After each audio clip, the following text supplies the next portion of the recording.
దేవుని పరిశుద్ధమైన నామానికి మహిమ కలుగును గాక. మన ప్రభు అయిన యేసుక్రీస్తు నామంలో ఈ అనుదిన ఆత్మీయ ఆహారం అనే కార్యక్రమాన్ని వీక్షిస్తున్న ప్రియ దేవుని బిడ్డలైన వారందరికీ నా హృదయపూర్వకమైనటువంటి వందనాలండి. అందరికీ వందనాలు. ప్రభు మిమ్మలను ఆశీర్వదించునుగాక. ఈ పూట వర్తమానముగా రోమాపత్రిక 8వ అధ్యాయం 5వ వాక్యం నుండి మనం గమనిద్దాం. శరీరానుసారులు శరీర విషయముల మీద మనసునుంతురు, ఆత్మానుసారులు ఆత్మ విషయముల మీద మనసునుంతురు. శరీరానుసారమైన మనస్సు మరణము, ఆత్మానుసారమైన మనస్సు జీవమును సమాధానమునయున్నది. ఏలయనగా శరీరానుసారమైన మనస్సు దేవునికి విరోధమై ఉన్నది, అది దేవుని ధర్మశాస్త్రమునకు లోబడదు, ఏమాత్రమును లోబడ నేరదు. కాగా శరీర స్వభావము గలవారు దేవుని సంతోషపరచ నేరరు అని దైవజనుడైనటువంటి పౌలు గారు రోమా సంఘంతో, అక్కడ ఉన్నటువంటి సంఘ సభ్యులతో తన లేఖ ద్వారా మాట్లాడుతున్నటువంటి మాటలు. ప్రియ దేవుని బిడ్డలారా, మనం గమనిస్తే శరీర సంబంధులు, ఆత్మ సంబంధులు. శరీర సంబంధులు శరీర సంబంధమైన వాటి మీద మనసు పెడతారు. ఆత్మ సంబంధులు ఆత్మ సంబంధమైన వాటి మీద మనసు పెడతారు. ఈ శరీర సంబంధులు శరీరానుసారమైన మనసుతో ఉండి దేవునికి విరోధముగా జీవిస్తూ ఉంటారు. ఈ రోజున సంఘాలలో దేవుని పిల్లలుగా జీవిస్తున్నటువంటి మన జీవితంలో క్రీస్తు రక్తము చేత కడగబడి మారు మనసు పొంది బాప్తిసం పొంది దేవుని పిల్లలము, ఆత్మ సంబంధమైన ఇశ్రాయేలీయులము అని పిలువబడే మనం మన జీవితంలో శరీర సంబంధంగా జీవిస్తున్నామా, ఆత్మ సంబంధంగా మనము జీవిస్తున్నామా? ఒకసారి జీవాధిపతి అయినటువంటి దేవుడు అబ్రహామును తన గుడారములో నుండి బయటికి రమ్మని పిలిచి, అబ్రహామా, నాకు పిల్లలు లేరు అని నీవు బాధపడుతున్నావు. నేను వాగ్దానం చేసిన దేవుడను, వాగ్దానాన్ని నెరవేర్చుటకు సమర్థుణ్ణి, శక్తి కలిగిన దేవుణ్ణి. నువ్వెందుకు కలవరపడుతున్నావు అని బయటికి పిలిచి, ఆకాశం వైపు చూడు, ఆకాశంలో ఉన్న నక్షత్రాలను నీ చేతనైతే నీవు లెక్కించు అన్నాడు. అబ్రహాము ఆకాశం వైపు తేరి చూచి నల్లని ఆకాశంలో తలతలలాడుతున్నటువంటి చుక్కలను, నక్షత్రాలను, తెల్లగా మెరసిపోతున్న నక్షత్రాలను లెక్క పెట్టడానికి ట్రై చేశాడు, ప్రయత్నించాడు. 1, 2, 3 అని స్టార్ట్ చేశాడు. కొన్ని అంకెల తర్వాత కన్ఫ్యూజ్ అయిపోయి, అయ్యా నా వల్ల కావడం లేదు, ఎన్నో ఉన్నాయి. ప్రభు అన్నాడు, నీ సంతానాన్ని నేను అలా ఆశీర్వదిస్తాను. మరలా ప్రభు ఏమన్నాడో తెలుసా? అబ్రహాం, భయపడకు, నీ చేతనైతే ఇసుక రేణువులను లెక్కబెట్టు. అయ్యా, ఇసుక రేణువులను లెక్కబెట్టడం నా వల్ల కాదు, నీ జనాంగాన్ని నేను అలా ఆశీర్వదిస్తాను. ఇసుక రేణువుల వలె, ఆకాశ నక్షత్రాల వలె నీ జనాంగాన్ని నేను ఆశీర్వదిస్తాను అని ప్రభు వాగ్దానం చేశాడు. విచిత్రమైన సంగతి ఏంటంటే, అబ్రహాము గర్భాన పుట్టినటువంటి బిడ్డలను ఇసుక రేణువుల వలె, అనగా శరీర సంబంధమైన సంతానముగా ప్రభు దీవించాడు. అంత మాత్రమే కాదు, ఆకాశ నక్షత్రాలను లెక్కబెట్టమని చెప్పిన దేవుడు తన గర్భములో నుండి వచ్చినటువంటి వారిని దేవుడు అబ్రహాము పిల్లలను, అబ్రహాముకు ఆత్మ సంబంధమైన సంతానాన్ని కూడా ఇచ్చాడు. అందుకనే జక్కయ్యను రక్షించినప్పుడు, జక్కయ్య ఇంట్లో యేసు ప్రభు ప్రవేశించినప్పుడు జక్కయ్యతో ఏమంటాడంటే, ఇతడు అబ్రహాము కుమారుడు. ప్రియమైనటువంటి దేవుని బిడ్లారా, యేసు ప్రభు జక్కయ్యను ఒక ఆత్మ సంబంధంగా అభివర్ణించాడు.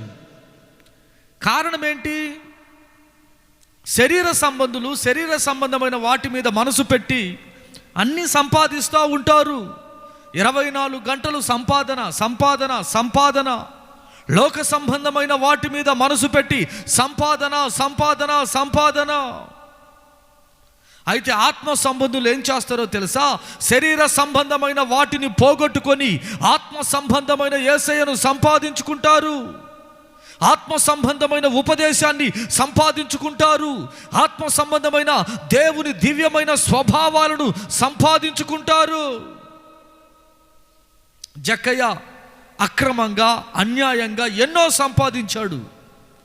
యేసు ప్రభు తన ఇంట్లోనికి రాగానే అక్రమంగా సంపాదించుకున్న ఆస్తులన్నిటిలో నుండి సగం పేదవారికి ఇచ్చేశాడు. ఎవరి దగ్గర అన్యాయంగా తీసుకున్నాడో వాళ్లకు 4 గంటలు చెల్లించాడు. ఒక మాట చెప్పాలంటే, శరీర సంబంధంగా తన దగ్గర ఏమీ లేవు. తన భార్య, పిల్లలు అంటారు, డాడీ ఎన్నో సంవత్సరాలుగా కష్టపడి సంపాదించావు, ఇవన్నీ అందరికీ దారాదత్తం చేస్తున్నావేంటి, దాన ధర్మాలు చేస్తున్నావేంటి? అప్పుడు జక్కయ్య అంటాడు, ఒకప్పుడు నేను శరీర సంబంధిగా బ్రతికాను, లోక సంబంధిగా బ్రతికాను. అయితే మనం ఈ రోజు నుండి శరీర సంబంధంగా బ్రతకకూడదు, ఆత్మ సంబంధులుగా బ్రతకాలి. ఈ లోకంలో ఏమి ఉన్నా లేకపోయినా మనకు ప్రభువు అయిన యేసు ఉన్నాడు, ఆ తండ్రి ఉన్నాడు, మనకు సమస్తాన్ని ఇచ్చుటకు శక్తి కలిగిన దేవుడు. అంత మాత్రమే కాదు, ఇవన్నీ అశాశ్వతమైపోయాయి. కంటికి కనబడుతున్నది ప్రతిదీ ఒక రోజున నాశనము కాబోతుంది. కంటికి కనపడనిది ఒక గొప్ప రాజ్యం మనకుంది, ఒక గొప్ప ఆశీర్వాదం ఉంది. మనం ఈ రోజు నుండి శరీర సంబంధులము కాదు, ఆత్మ సంబంధులుగా బ్రతుకుదామని తన కుటుంబానికి ఒక పాఠం నేర్పించాడు. అందుకనే జక్కయ్యను యేసయ్య అంటాడు, ఇతడు ఆత్మ సంబంధి, ఇతడు అబ్రహాము కుమారుడు. పునాదులు కలిగిన పట్టణము కొరకు అన్నీ ఉన్నా అబ్రహాము విడిచిపెట్టి ఆ పట్టణము కొరకు ఏ విధంగా ఎదురు చూశాడో అలాంటి ఆత్మ సంబంధి కుమారుడు జక్కయ్య అన్నాడు. ఈ రోజున ఈ కార్యక్రమాన్ని వీక్షిస్తున్న నా ప్రియ దేవుని బిడ్డ, వేటిని చూసి నువ్వు మురిసిపోతున్నావు? లోక సంబంధమైన బంగ్లాలు, ఆస్తులు, అంతస్తులు, స్థలాలు, పొలాలు, వెహికల్స్, వెండి బంగారములు చూసి మురిసిపోతున్నావా? ఆత్మ సంబంధమైన అపోస్తులు, దైవజనులు, పేతురు, యోహానులు ఒక నడవలేని వాడి దగ్గరికి శృంగారమును దేవాలయం యొద్ద ఆ మెట్ల దగ్గర కూర్చున్న వాడితో అంటారు, వెండి బంగారములు మా యొద్ద లేవు, కానీ మాకు కలిగినదే నీకు ఇచ్చుచున్నాము. ఏమి కలిగి ఉన్నారు? నజరేయుడైన యేసు నామములో లేచి నడువు. నజరేయుడైన యేసు నామాన్ని సంపాదించారు. ఆ నామములో ఏముంది? నామం అనగా దివ్యమైన స్వభావం, పరిశుద్ధమైన స్వభావం. యేసయ్యలో ఉన్న దైవికమైన స్వభావాలు, ప్రేమ, క్షమాపణ, తగ్గింపు, దీనత్వం, ఎదుటివాన్ని ప్రేమించడం, క్షమించడం, ఎదుటివాని కొరకు ప్రార్థించడం. ఆత్మీయుడు సంపాదించుకోడు, లోక సంబంధంగా అన్ని పోగొట్టుకుంటాడు, ఆత్మ సంబంధమైన వాటిని మాత్రమే సమకూర్చుకుంటాడు. ఆది అపోస్తుల రోజుల్లో సంఘము కూడా లోక సంబంధమైన వాటిని సంపాదించుకొని యేసయ్య మమ్మల్ని దీవించాడో అని సాక్ష్యాలు చెప్పలేదు. క్రీస్తు రాకడ కొరకు, రాజ్యము కొరకు, ఆ మహిమ కలిగిన రాకడ రాజ్యము కొరకు సమస్తాన్ని పోగొట్టుకొని అపోస్తుల పాదముల యొద్ద పెట్టారు. లోక సంబంధమైన వాటిని అపోస్తుల పాదముల దగ్గర పెట్టారు. వాళ్ళు అంటారు, అన్నిటినీ ఇక్కడ పెట్టారేంటి? అవును, మాకు ఇవేవి అక్కరలేదు, మాకు పరలోకం కావాలి, ఆ మార్గము గుండా మమ్మల్ని నడిపించండి, ఆ ఉపదేశాన్ని బోధించండి, ఆ దిశగా మా ఆత్మీయ జీవితాలను చక్కండి. నా ప్రియమైన దేవుని బిడ్డలారా, దైవజనుడైన పౌలు కూడా ఒక ఆత్మ సంబంధి. నాకేవేవి లాభకరములై ఉన్నావో వాటిని క్రీస్తు నిమిత్తము నేను నష్టముగా ఎంచుకొనుచున్నాను, లోకములో ఉన్న సమస్తమును పెంటతో సమానముగా ఎంచుకొనుచున్నాను. ఈ రోజున నీ జీవితంలో ఆత్మ సంబంధమైన వ్యక్తిగా ఉన్నావా, శరీర సంబంధమైన వ్యక్తిగా ఉన్నావా? లోకంలో ఉన్న అనేకమైనవి చాలామంది సంపాదించుకొని యేసయ్య దీవించాడు, యేసయ్య దీవించాడనే భ్రమలో ఉన్నారు. నా ప్రియ దేవుని బిడ్డ, శరీర సంబంధమైన వాటిని సమకూర్చుకొని ఈ లోక సంబంధమైన సుఖ సంతోషాలు అనుభవించే వారి కొరకు నా ప్రభు రావడం లేదు. ధనవంతుడు నా ప్రాణమా తిను త్రాగు సుఖించుము అని చెప్పాడు, లోకంలో ఉన్నవన్నీ సంపాదించుకొని. కానీ దరిద్రుడైన లాజరు ఏమీ లేదు, ఈ లోకంలో ఏమీ సంపాదించలేదు, సరైన భోజనము లేదు, సరైన నీడ లేదు, సరైన వస్త్రము లేదు, సరైన ఆరోగ్యము కూడా లేదు. కురుపుల జబ్బుతో బాధపడుతున్నాడు, కానీ ఆత్మ ఆరోగ్యంగా ఉంది, అభిషేకింపబడింది. ఆత్మ సంబంధమైన జీవితంలో తన హృదయము పరవశించి పరవళ్ళు త్రొక్కుతుంది. దేవుని కొరకు బ్రతికాడు, దేవుని కొరకు చనిపోయాడు. దేవదూతలు వచ్చి దరిద్రుడైన లాజరు పరలోకానికి తీసుకుని వెళ్ళిపోతున్నారు. ఈ రోజున ఈ కార్యక్రమాన్ని వీక్షిస్తున్న నా ప్రియమైన దేవుని బిడ్డ, నీవు ఆత్మ సంబంధివా, శరీర సంబంధివా? శరీర సంబంధమైన వాళ్ళు ఈ లోకంలో ఉన్నవన్నీ సంపాదించుకొని ఈ లోక పాపాలలో మునిగి తేలుతూ ఉంటారు. ఆత్మ సంబంధమైన వాడు ఈ లోకంలో అది లేదే ఇది లేదని బాధపడడు. నాకు ప్రభువు ఉన్నాడు, ఒక ఉన్నతమైన ఉపదేశం ఉంది, ఒక మంచి దైవజనుడు ఉన్నాడు, ఒక కంచగలిగిన తోట అనే సంఘము నాకుంది. ఈ లోకములో ఏమి ఉన్నా లేకపోయినా తుష్టమైపోయే వాటి గురించి నేను ఆలోచించి బాధపడను. ఒక శ్రేష్టమైన నగరము నాకుంది, ఒక సియోను నూతన యెరూషలేము నా కొరకు ఎదురు చూస్తుంది. ఎప్పుడెప్పుడు నేను అక్కడికి వెళ్ళాలా అని ఆత్మీయుడు ఎదురు చూస్తాడు. ఈ కార్యక్రమాన్ని వీక్షిస్తున్న నా ప్రియమైన దేవుని బిడ్డ, ఇప్పటి వరకు నీవు శరీర సంబంధమైన వాటి గురించి ఆలోచించి బాధపడుతున్నావేమో. దిగులు పడకు, వాక్యం చెప్తుంది, బీదలైన మీరు ధన్యులు, పరలోక రాజ్యం మీది. ఆత్మ విషయమై దీనులైన వారు ధన్యులు, పరలోక రాజ్యం వారిది. నా ప్రియమైన దేవుని బిడ్డ, శరీర సంబంధమైన మనసు నుండి విడుదల పొందు. శరీర సంబంధమైన మనసుతో నీవు దేవుణ్ణి స్తుతించి ఆరాధించలేవు, నీవు దేవునికి విరోధివి. ఆత్మ సంబంధంగా జీవించు, ఆత్మ సంబంధంగా ప్రార్థించు, ఆత్మ సంబంధంగా ఆశించు, ఆత్మ సంబంధంగా ఆలోచించు. నా యేసయ్య ఈ భూమి మీద శరీర సంబంధిగా అన్నీ సంపాదించుకోలేదు. నక్కలకు బొరియలున్నవి, ఆకాశ పక్షులకు గూళ్ళున్నవి, కానీ మనుష్య కుమారునికి తల వాల్చుకొనుటకైనను స్థలము లేదు. అదే అపోస్తుల జీవితము కూడా, ఆదిమ సంఘము కూడా అలాగనే ప్రవర్తించింది. ఈ రోజున సుఖ సంతోషాలకు నువ్వు బానిసైపోయావేమో, ఒక శరీర సంబంధిగా బ్రతుకుతున్నావేమో. నా ప్రభు నీకు ఒక హెచ్చరిక చేస్తున్నాడు. శరీర సంబంధమైన మనసు నుండి విడుదల పొంది ఆత్మ సంబంధమైన మనసును ధరించుకొని ఆత్మ సంబంధంగా నా ప్రభు అయిన యేసు మహిమ కలిగినటువంటి రాకడ మధ్యాకాశంలో జరగబోతుంది. ఆ రాకడ కొరకు సిద్ధపడు. ఆ విధమైన ఆత్మ సంబంధమైనటువంటి అనుభవాలతో దేవుడు మనల్ని నింపి ఆయన రాకడ కొరకు ప్రభు మనల్ని సిద్ధపరచును గాక. తలలు వంచండి, కళ్ళు ముయ్యండి, చిన్న ప్రార్థన చేసుకుందాం. ప్రేమాస్వరూపి నమ్మకమైన దేవా, మీకు స్తుతులు స్తోత్రాలు చెల్లించుచున్నాము నాయన.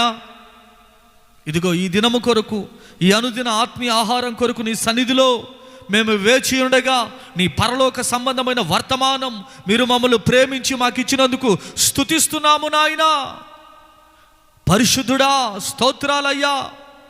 ఈ దినమున మీరు మాతో మాట్లాడారు.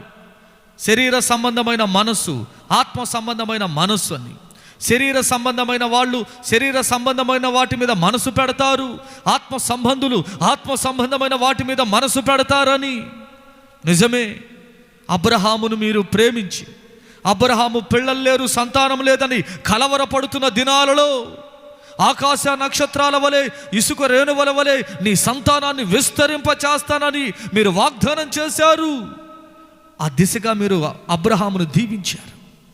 నిజమే, అబ్రహాము గర్భంలో నుండి అనేక శరీర సంబంధులు వచ్చారు, ఇసుక రేణువుల వలె ఉన్నారు భూ సంబంధులు. అయితే ఆకాశ నక్షత్రాల వలె పరిశుద్ధులని పిలువబడే ఒక ఆత్మ సంబంధమైన సమూహాన్ని కూడా, పరిశుద్ధుల సమూహాన్ని కూడా అబ్రహాముకు మీరు ఇచ్చారు. అబ్రహామును ఆత్మ సంబంధంగా మీరు మార్చారు. ఆ కోవలోనే జక్కయ్యను మీరు రక్షించి ఆశీర్వదించి, జక్కయ్యను ఆత్మ సంబంధిగా మలచి ఇతడు అబ్రహాము కుమారుడని మీరు బిరుదిచ్చి ఆశీర్వదించారు. నిజమే, సౌలు పౌలుగా మారి ఒక ధనవంతుని కుటుంబంలో నుండి కూడా, ఐశ్వర్యవంతుడై ఉండి కూడా, క్రీస్తు కొరకు నాకేమేమి లాభకరములై ఉన్నావో వాటిని నేను నష్టముగా పెంటతో సమానంగా ఎంచుకొనుచున్నానని ఒక ఆత్మ సంబంధిగా బ్రతికాడు ప్రభువా. ఆదిమ సంఘము కూడా లోక సంబంధమైన వాటిని సంపాదించుకొని సంతోషించక, లోక సంబంధమైన వాటన్నిటినీ నిమిత్తము తండ్రి, మీ రాకడ నిమిత్తం, మీ రాజ్యము నిమిత్తం పోగొట్టుకున్నారు. ఆత్మ సంబంధమైన వాటిని సంపాదించుకున్నారు. ఈ కార్యక్రమాన్ని వీక్షిస్తున్న మా ప్రియమైనటువంటి దేవుని బిడ్డలను మీరు దర్శించండి ప్రభువా. దేవా, శరీర సంబంధులుగా ఈ చివరి దినాల్లో బ్రతకక, ఆత్మ సంబంధులుగా బ్రతికి, ఆత్మీయులుగా మార్చబడి, పరిశుద్ధ సమూహముగా మార్చబడి మీ రాకడ కొరకు సిద్ధపడుదురుగాకని ప్రార్థిస్తూ ఈ కార్యక్రమాన్ని వీక్షించిన ప్రతి వారిని దీవించి, మమ్మల్ని అందరినీ కడ వరకు ఆత్మ సంబంధులుగా మలచి, స్థిరపరచి, నీ కృపలో భద్రపరచి, జ్యేష్ఠుల సంఘముగా మార్చి మీ రాకడ కొరకు సిద్ధపరచమని నజరేయుడైన యేసుక్రీస్తు నామములో ప్రార్థించి అడిగి పొందుకుని ఉన్నాము తండ్రి, ఆమేన్. స్తోత్రం, స్తోత్రం, స్తోత్రం. మన తండ్రి అయిన దేవుని ప్రేమ, కుమారుడైన యేసుక్రీస్తు కృప, పరిశుద్ధాత్మ దేవుని అన్యోన్య సహవాసము, సన్నిధి, సమాధానం మనకును సకల పరిశుద్ధులకును ఈ కార్యక్రమాన్ని వీక్షిస్తున్న ప్రతి ఒక్కరికి సదాకాలము తోడై ఉండి నడిపించును గాక. ఆమేన్, ఆమేన్, ఆమేన్.